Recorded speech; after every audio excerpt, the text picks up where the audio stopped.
Welcome everybody.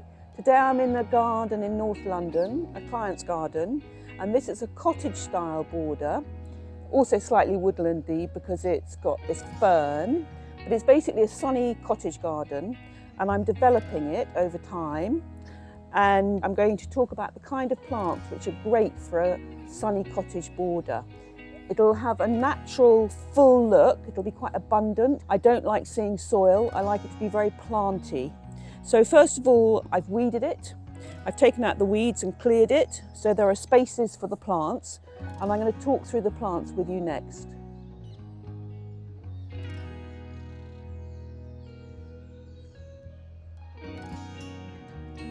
Basically, the philosophy for this border is soft, cottagey, abundant, full and natural. That's what my client wants. And it's a combination of ground cover plants, so plants that are a bit lower and sprawl, and spires. So the foxgloves will rise. I've got a line of foxgloves against the fence, and they'll rise up amongst the hardy geraniums and ferns. And then I've got campanulas, which are also tall, and I've got penstemons, which add a bit of height. And I will now talk about the plants individually. First of all, foxgloves.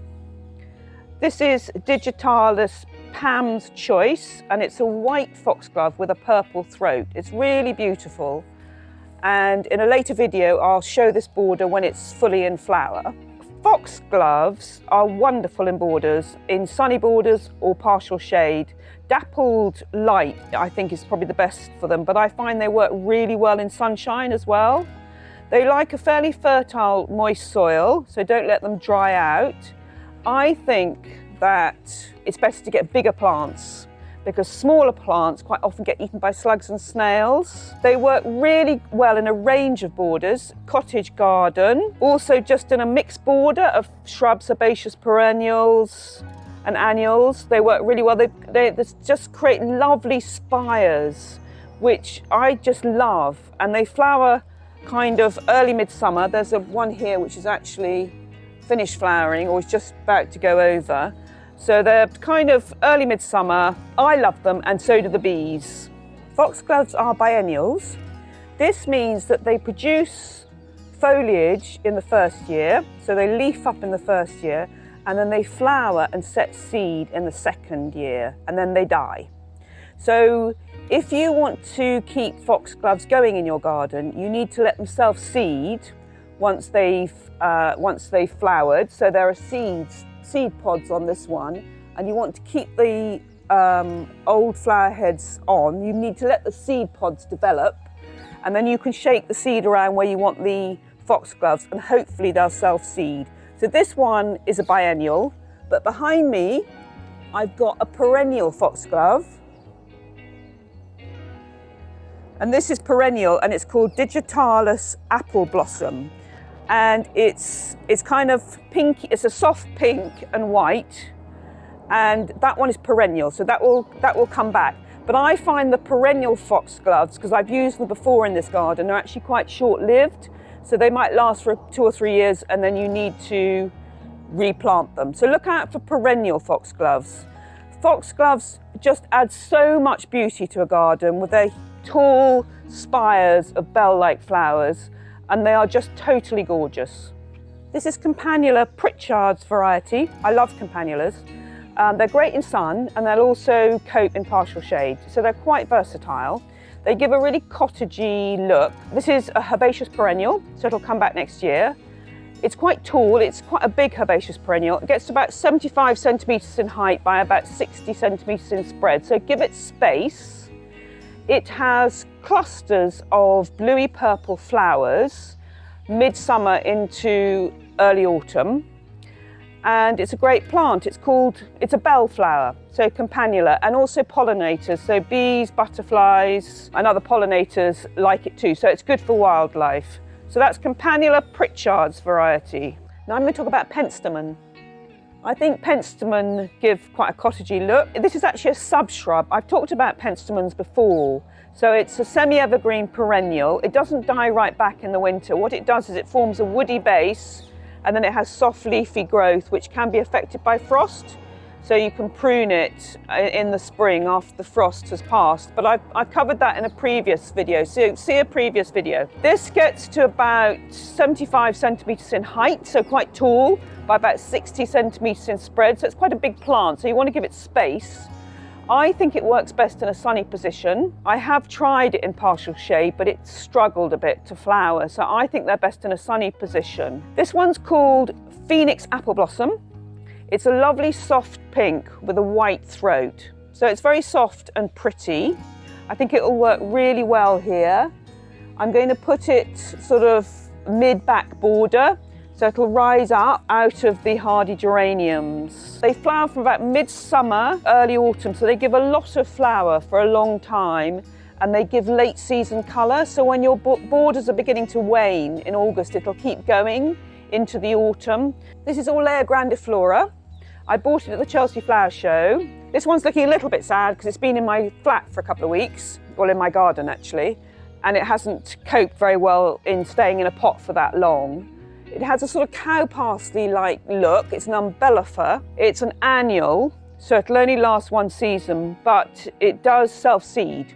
So allow it to come to seed, and you can scatter the seeds wherever you want to, or just let it self-seed in situ, and hopefully it'll come back next year. But my client wanted a sort of cow parsley feel in the garden, in this border, so I bought her this plant. As you can see, it's quite tall. It flowers for a long time, from about early summer into early autumn. So it's very long flowering. So for an annual, it really gives you a lot of beauty for a long time. I've moved to a different bit of the border because I want to show you the last 3 plants that I've placed. This is Geranium Kelly-Anne. It's not a hardy geranium that I've used before actually, but I found it in the garden centre and I thought it was lovely. It did have a flower, but it's lost it in transit. It's basically a bright pink flower with a white centre with sort of dark pink veining in it. It's very pretty. It flowers for a long time, midsummer into autumn, so she gives a lot of colour in the border. She's quite sprawly, she's quite low and spreading. It's about 30 to 45 centimetres in height by about 60 to 75 centimetres in spread, so give her space.